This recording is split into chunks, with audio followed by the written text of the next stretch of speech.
Assalamu alaikum. Welcome to this English channel. Today we are going to start our class about an important matter. আজকে আমরা যে বিষয়টি আলোচনা করব সে বিষয়টি হলো আমরা মাঝে মাঝে দেখে থাকি যে দ্যাটের পূর্বে কিছু কিছু ভার্ব হয়ে থাকে, সেই ভার্বগুলো নিয়ে আমরা আজকে আলোচনা করব। খুব সহজেই আমরা এই বিষয়টি শিখে নিতে পারবো। এছাড়াও দ্যাটের আগে মাঝে মাঝে ভার্ব ছাড়াও অন্যান্য অ্যাডজেক্টিভ বসতে দেখা যায়। সুন্দর একটি ছকের মাধ্যমে আজকে আমরা এই বিষয়টি বোঝার চেষ্টা করব। অবশ্যই বিষয়টি বোঝার আগে সকলকে বলবো এই চ্যানেলটি সাবস্ক্রাইব করতে এবং লাইক কমেন্ট করতে শেয়ার করতে ভুলবে না। আমরা দেখি এখানে রয়েছে যেমন predict, that, hope, that, expect, answer, wish, that, opine, that, acknowledge, that, show, that, anticipate, ধারণা করা, that, believe, বিশ্বাস করা, that, declare, ঘোষণা করা, that হয় see, saw, seen, said অথবা told, think, suggest, তারপরে bear in mind, মনে রাখা, remember, know, এই সকল শব্দগুলোর পরে অর্থাৎ ভার্বগুলোর পরে দ্যাট বসে। এখন যে মেইন কথাটি হলো অর্থাৎ দ্যাটের পূর্বে যে সকল ভার্ব বসবে সেই ভার্বগুলো আমাদের অবশ্যই জানতে হবে, তাহলে আমরা সহজেই বিভিন্ন শূন্যস্থানগুলো কমপ্লিট করতে পারবো। এখানে আমরা কয়েকটি উদাহরণ দিয়ে বোঝানোর চেষ্টা করেছি।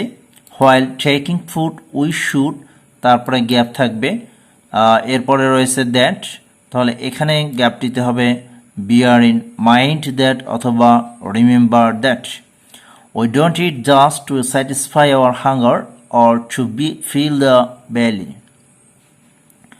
নেক্সট উদাহরণটি, though there teachers gap that suggest that their answers should be brief and precise, they often lengthen their answers unnecessarily. তারপরে ইট গ্যাপটিতে এখানে দ্যাট রয়েছে, দ্যাটের আগে যেহেতু ইট রয়েছে তাহলে অবশ্যই সেন্টেন্সটি প্যাসিভ ভয়েসে করতে হবে। ইট ইজ হোপড দ্যাট, এটা আশা করা যায় যে time will come near future and our dream will come true.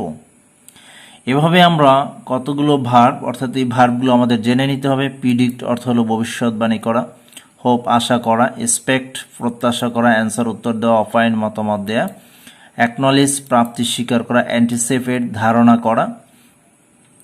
এছাড়াও ভার্বগুলো ছাড়াও অন্যান্য আরও শব্দ এখানে বসতে আমরা দেখি।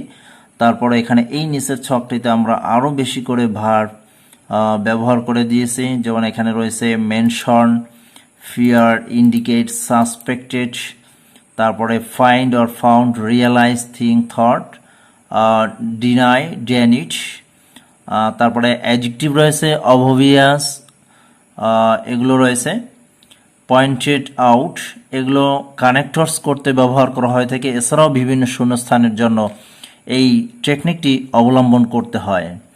এখানে আমরা যে উদাহরণগুলো দিয়েছি অর্থাৎ ভার্বের পরে যেমন এখানে সাজেস্ট রয়েছে, সাজেস্টের পরে অবশ্যই এখানে দ্যাট বসবে। বিয়ার ইন মাইন্ড রয়েছে, তাহলে এখানে অবশ্যই দ্যাট বসবে। হোপ রয়েছে, এখানে দ্যাট বসবে। দ্যাট ইজ নো ডাউট, এখানে দ্যাট বসবে। কনস্ট্যান্ট ফিয়ার, তারপরে দ্যাট, ফ্যাক্ট, দ্যাট।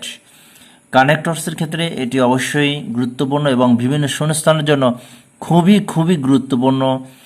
যে বিষয়টি না জানলে আসলেই কানেক্টরস কিংবা শূন্যস্থান করা আদৌ সম্ভব নয়। আমরা এভাবে বিভিন্ন টেকনিকের মাধ্যমে আমরা বিভিন্ন শূন্যস্থানের নিয়মগুলো শিখে নিতে পারি। অবশ্যই আমরা এই নিয়মটি আয়ত্ত করে নেব এবং খাতায় লিখে নেব। সকলকেই ধন্যবাদ।